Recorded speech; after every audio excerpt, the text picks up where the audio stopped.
Hey everyone, and welcome to Biking with Campbell. Today we're here on the Suzuki DRZ400S. Now in my hand I've got a little camera. So what does this little camera have to do with this bike? I need to go fast, oh so fast, faster than the rest, faster than the rest. I need to go fast, oh so fast, fast like lightning, oh yeah. I'd like to thank Coleman Suzuki for lending me the bike for the day. Once again, this is an unsponsored video. I have not received any money from Coleman Suzuki or Suzuki New Zealand, and as always, all thoughts are my own. So why is the Suzuki DRZ400S an everyday bike? Well, just like an everyday camera, it needs to be small, light, agile, and ready to go at a moment's notice. Most everyday carry cameras need to be great street cameras where you can pull them out at a moment's notice. The Suzuki DRZ is also a great street bike. So, one of the things I always loved about my original DRZ400 was how good it is as a commuter. As you can see, like slow speed balance is just awesome for around the streets if you need to be going really slow and maybe you're waiting at traffic lights, can't be bothered putting your foot down. Which, by the way, is not actually super difficult. I can get my tippy toes on the ground, both sides at the same time. And of course, if you're on a bike like this, you really should just be doing the 1 foot down gig. I'm going to be naughty and go around the outside of him.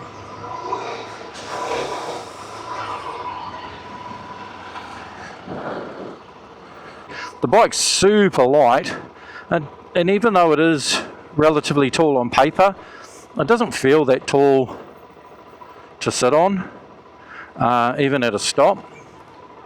But at the same time, when you're standing up on it like I am, you've got this really tall, commanding kind of position to ride on. That gives you a really good view, especially like when you're on in traffic. You can just see over the top of all the cars, and it's narrow enough that it's just going to split between cars if you're in a country where you're allowed to filter, and the handlebars are high enough that most of the time it's going to just be able to go straight over the top of wing mirrors. So I had one of the original DRZ400s. Can't remember quite what model it is. I've never been able to figure it out. I believe it was an E model, but there were 3 models. So there was the model that I bought, which was sort of a road version of the DRZ. I had a tin tank. Might have had a different carb on it, not sure. I think mostly it was the same as the off-road version. And then there was the road legal off-road version, and then there was the off-road version. And I just loved it. And ironically, I think I only ever rode that off-road once. I did a ton of gravel roads on it. I went down to the Wellington Capital Coast Adventure ride on it, but then didn't end up riding it. I was working for Kiwi Rider at the time, and they gave me a BMW GS650 Dakar to ride, which was an absolute pig of a thing. And then in the afternoon I rode a V-Strom Thau, which I loved so much that I ended up buying one. It was probably one of my favourite bikes I've ever owned. But anyway, back to the matter at hand. So I had a DRZ400, barely ever rode it off-road, but it was one of my favourite motorcycles. It's listed as one of the bikes that I most regret selling. And one of the reasons is it's just such a great all-round everyday bike. It's one of those bikes that you just want to jump on and ride. It's awesome around town and commuting in the same way that a scooter is, except that you know that it's going to be amazing on a gravel road. It's really capable in the dirt, and really suitable as a dirt bike for a beginner. A friend of mine who also worked at Coleman's, he had a DRZ 400 that he borrowed, and it was a dirt version with knobs on it. And I've never felt like such a hero off-road as I did on that bike that day. I just did a couple of laps on it out at the sandpit through some of the tracks that had sort of berms and sort of deep soft sand, and I was just carving it up, leaning it over and squirting out of the corners, and roosting sand everywhere, and just made me feel like a hero. And I think that's what you want, as a beginner rider when you're starting to get into the dirt, is that kind of thing. And then being able to do that on a bike that you're going to be able to ride every single day, that has all of the advantages of a scooter around town and through traffic, and yet it's just so much more versatile than that. And the other thing that I really liked about my DRZ400 is it was the first bike that I actually learnt to do proper wheel stands on. Over the duration of owning it, I'm not sure how long I had it. I might have had it sort of roughly a year or just over a year. I went from being able to not basically really be able to do wheel stands at all, except big power stands on big powerful bikes, which is not really quite the same thing. But I learnt to wheel stand on my DRZ400, so I went from barely being able to wheel stand at all to doing controlled wheel stands in second, to being able to shift up through the gearbox on the back wheel up into fifth, and ride it all the way up to probably close to 100 kilometers an hour on the back wheel. And not long before I sold it, I got to a point where not only could I do that, but I got to a point where I could start to ride it around, like through curves and round corners and stuff on the back wheel. So yeah, as far as like learning to wheel stand, it doesn't get much better than this. So, just like an everyday carry camera, this bike is awesome on the street. Now the DRZ is notorious, like all dirt bikes, for having a really uncomfortable seat. But just for commuting purposes, even if you're going to be in the saddle for an hour, it's just not an issue. So this bike is great around town, but what's it like on the motorway?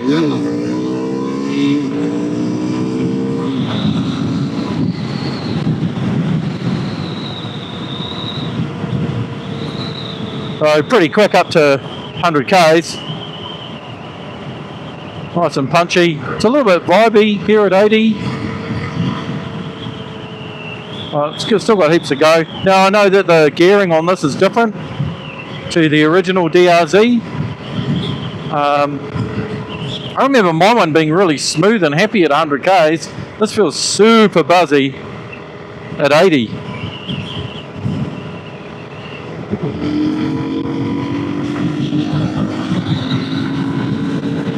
Yep, my one felt faster up to 115 as well.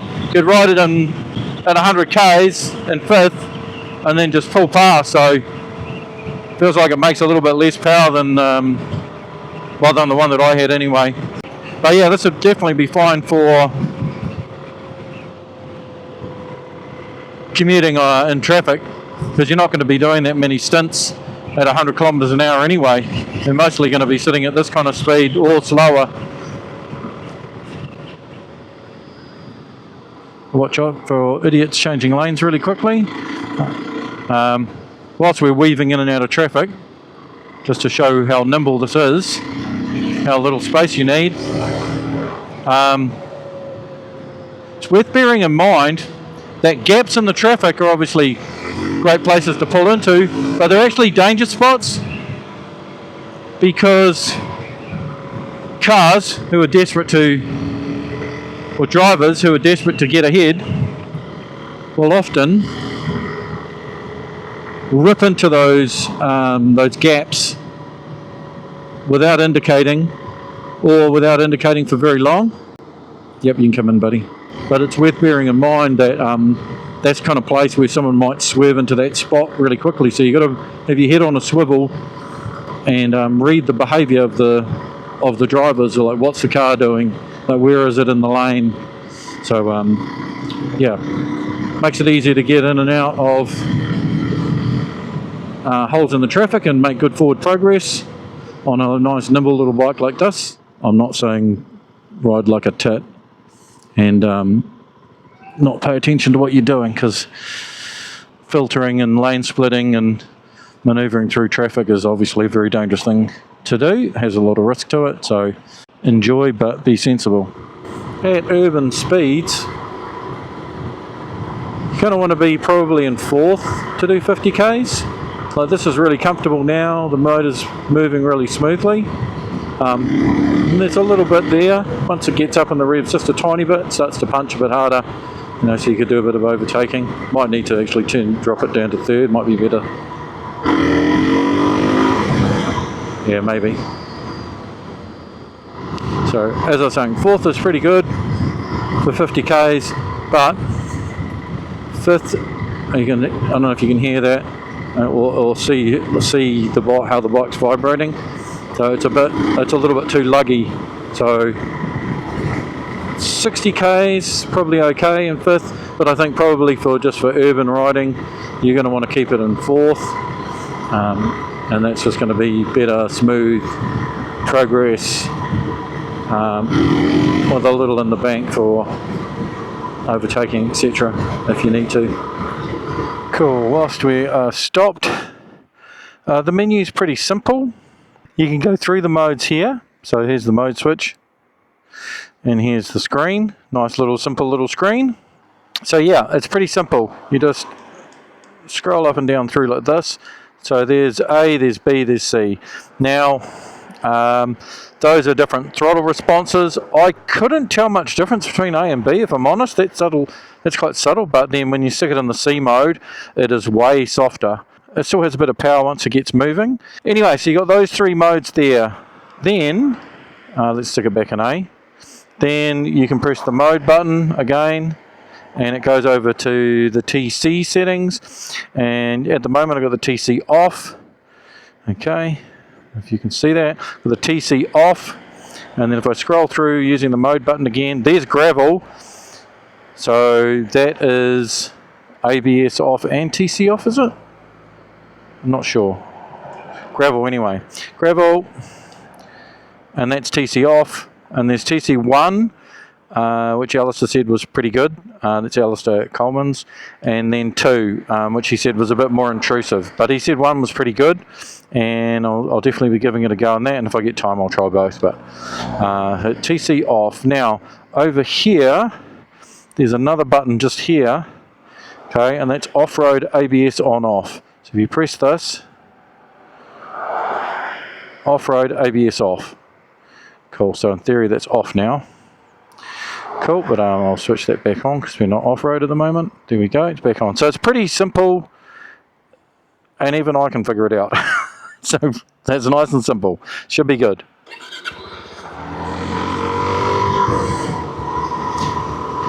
Okay, let's do our brake test. ABS is on. ABS is on both ends. Man, it's horrible weather. I've got to tell you.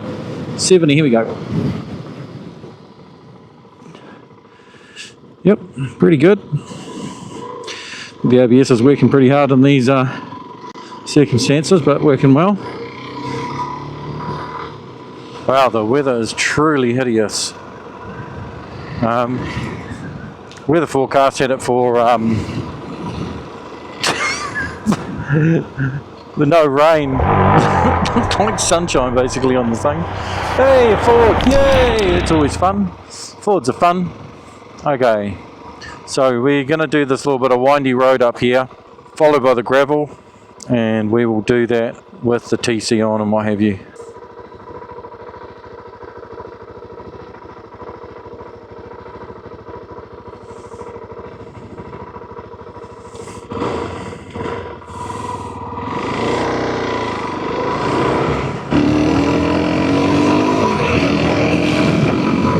So, right, cool. So let's see what it's like on this windy road. Now I'm going to have to be careful because, as you can see, it's like glass, basically, the surface of this. I've got the TC in one, ABS is on, but I've still got to be careful not to wash that front wheel out because the ABS will obviously stop me from locking the front wheel up, but not sliding it out if I lean it over on some of this glass.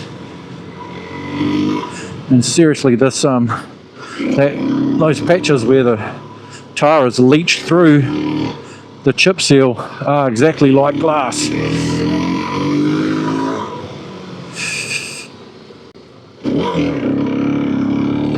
1/3. So I'm in third here and I'm slipping the clutch, keep it moving. Man, this road is really eaten up, so even since I rode it the other day. I suppose we've just had all these big rainstorms and stuff. Now, previously I was like, oh, you can hang on to the tent now. Let's see what the brakes ABS is like here. Yeah, really good. Whoop, stalled it.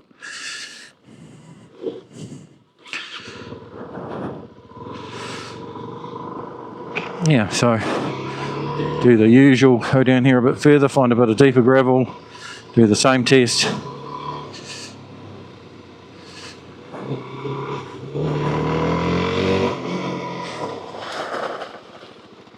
Yeah, it works great. So ABS works good. TC in 1. I haven't even noticed it kicking in. I can see the light coming on, but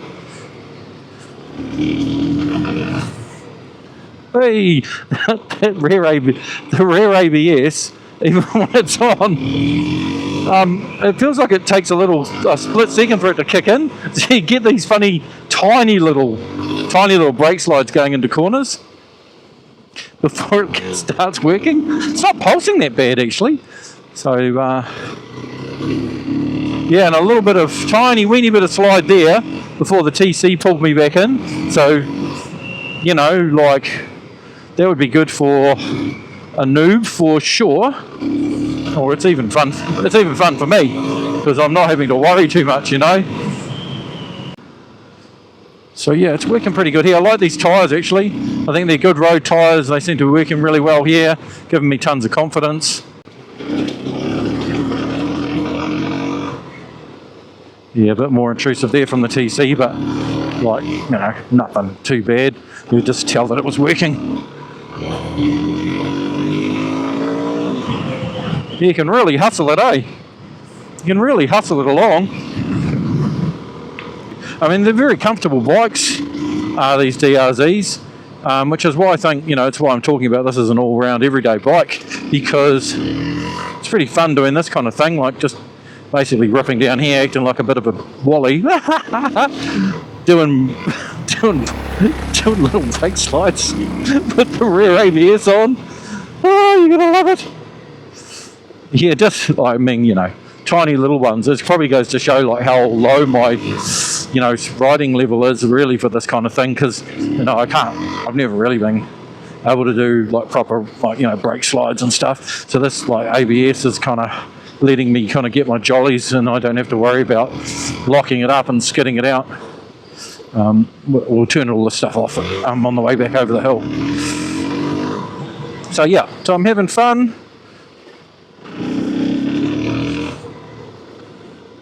Yeah, I'm having a lot of fun. So I mean, that's the main thing, right? The bike you can ride every day, commute like, you know, relatively short distances on. You know, I wouldn't do any major highway work on this bike. In all honesty, it's just the gearing's all wrong, and yeah, the motor's not really suitable for it.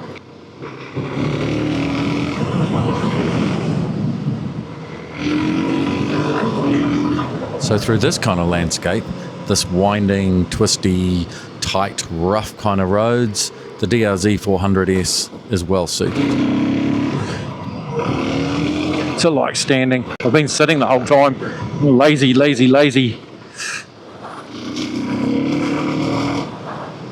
Whee.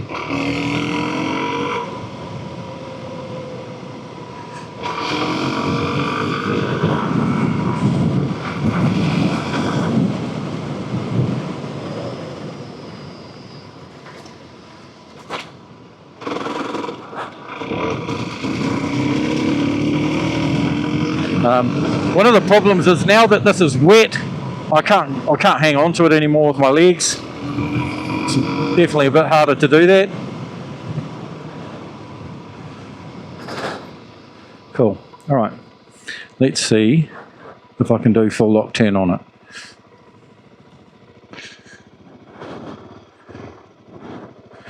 Now I can definitely do tight turns on it real easy. Now I'm nearly on full lock. Not quite keeping it on full lock. It was a bit better. Yeah, that's pretty easy to do. Especially once I started using proper technique and actually pushing the bike down under me instead of sort of staying level with it. Yeah, let's see, slow speed. I've already kind of done this in town. It does slow speed really well. So great for manoeuvring around, you know, obstacles and stuff, and that slow speed technical stuff if you're going off road. Anyway, let's see what it's like. The new thing switched off. So now we are in rear ABS off. You can't turn the front ABS off on this. And gravel, we're in gravel mode, which means we do actually have some TC, but I think it doesn't kick in. You know, it lets you kind of get it out of shape a bit. Whoa!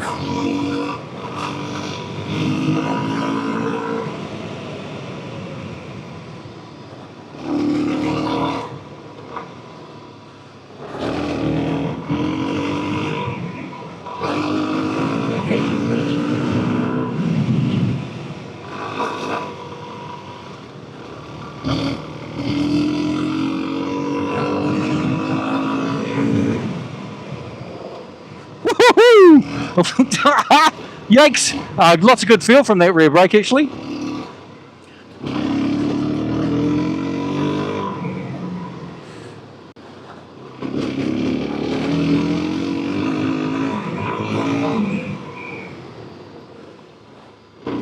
Alright, get a bit of flow on now. Yeah, struggling a bit down the hill.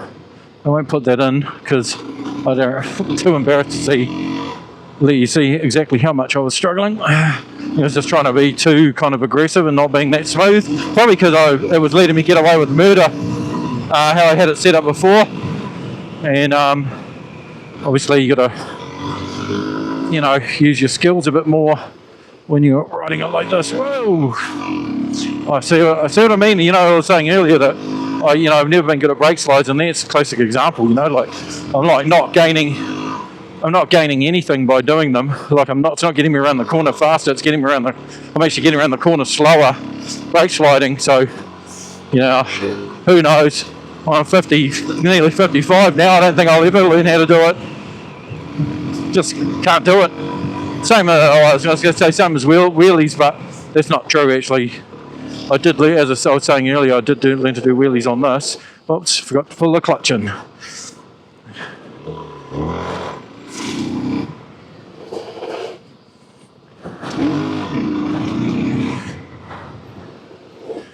Yeah.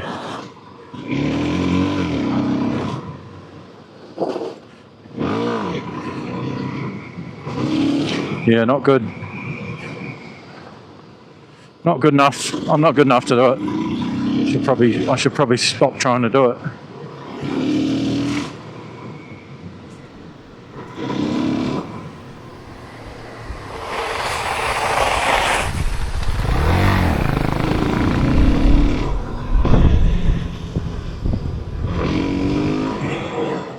So whilst my attempts at the wildlife were pretty pitiful, the Suzuki DRZ400S is definitely well up for it.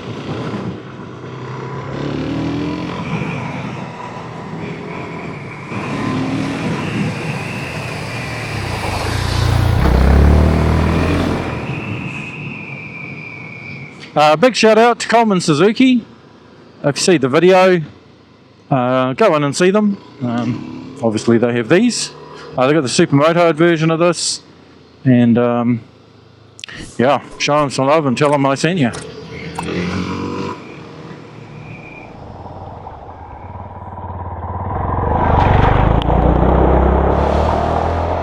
So the weather's cleared a little, so I might just give it a bit of a hard squirt on the windy road here at the end, because I think that's another thing that this bike will really excel at. Got the feeling that these tyres are probably pretty good. They're going to be grippy on the road. They work really well on the gravel. They're a pretty good set to have straight out of the gate. They look like they've got nice deep tread depth as well, so might get some good Ks out of this first set of tyres.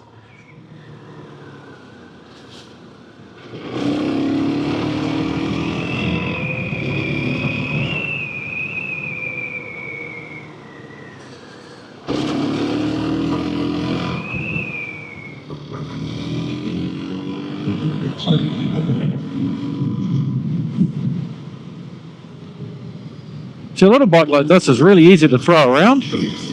Like I overcooked that corner a little bit, but just just had to chip it in, and it did it super easy. Like there's so much scope. I could have been going much quicker, but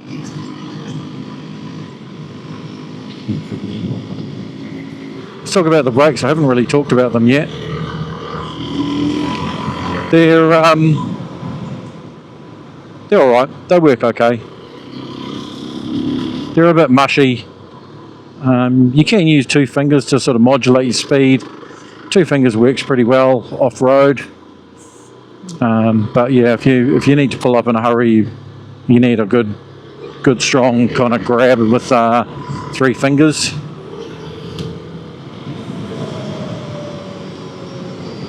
Does get up to 100 k's pretty quickly. We're going down Nell Hill at the moment, and obviously a little bike like this with big wide bars, they work really well on a twisty road, really well. You can really hustle these on a twisty road. You'll keep up with big bikes, big fast bikes, easy peasy. It's just when the road starts to open up a bit, then you just you start to get left behind. And this bike's really lacking in top end. I managed to squeeze 145 kilometres an hour out of it on my personal test track, obviously not on the road. And that's a bit slower than my bike. I think that's probably just gearing, to be honest. I think my mine, because it was a road version, probably actually already came out of the box with the slightly taller gearing. So that's why I was probably getting 149 out of it. But I felt like it got there a bit easier. But maybe I'm wrong, memory and all that. See, now, why you would buy a super motard over just a trail bike, I don't know. Especially with modern tyres. Like, you can just get such good, sticky, dual-purpose tyres now that I don't really see the point, unless you just really like the style. So this camera here, the Fuji XE5, this is what's known in the sort of camera market as an everyday carry. And I think that this is an everyday ride. So what makes an everyday carry? It's small, it's light, it's compact, it has a lot of really powerful features, it's super capable, and it's a useful camera for all kinds of things. And in the same regards, this Suzuki is small, it's compact, it's lightweight, and I believe it's a super capable bike to use on an everyday basis. Thanks for watching, and remember, ride fast, take chances, and God bless you all. Biking with Campbell! Bye. Okay, we'll see you later. You can go now. Thanks for coming. See you all later. Come back again, you all here. Cheers.